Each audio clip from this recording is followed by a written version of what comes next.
Belly ice cream was recently featured on the November 30th episode of The Dragon's Den.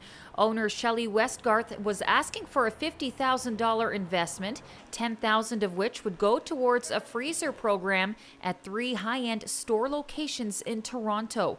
Westgarth was turned down. The Dragons thought she essentially only wanted a loan without a return on investment. Westgarth says it certainly wasn't the case, but things didn't go quite as planned. Well, I got the call at 9 o'clock that morning to be down. And I was like, well, what time do you need me for? And they said, now. So I called up people. I was like, I need my hair done. I need this apron branded. I need all kinds of stuff done so I can get down there right away. And I literally got in the car and raced down and was kind of going through my ask in the car on the way down. So there I am on the Gardner in traffic, and they're calling me saying, we're ready for you. Where are you? I'm coming, I'll be there. So I almost missed my spot. Like, I was the very last person on that day. And so I got there, literally 1 foot on that gangway, and they said, okay, now you need to start with the ask. And my structure was completely the other way around. I wanted to start with the story and then swing back to the ask because I knew I wasn't offering a big deal. So I wanted to win them over first. And there I am walking down the runway, and I'm restructuring my entire speech in my head as I'm going. So I'm like, So as soon as I got down there, I knew I was buggered.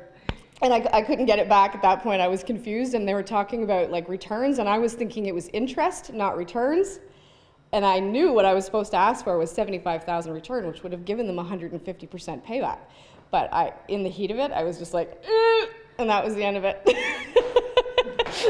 But they loved the ice cream. Like Weck ate the entire pint in the 5 minutes that we were there. He was just like mowing it down. They were passing it back and forth.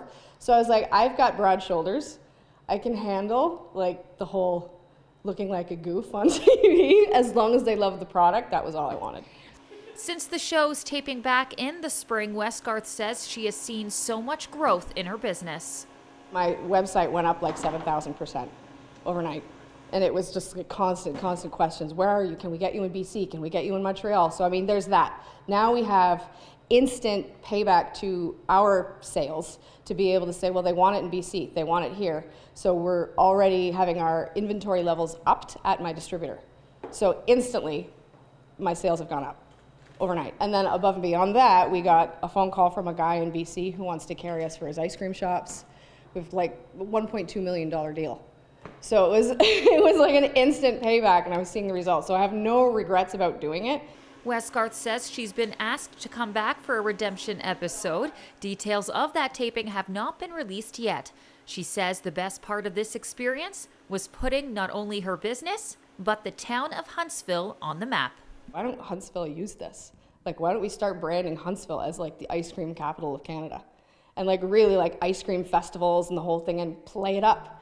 So I think maybe this might give us like a little bit of momentum in that direction. Like there's like, we've got gelato, we've got me, we've got Nutty, like there's all these people doing ice cream. So let's like advertise that. Like, this is where you come for great ice cream.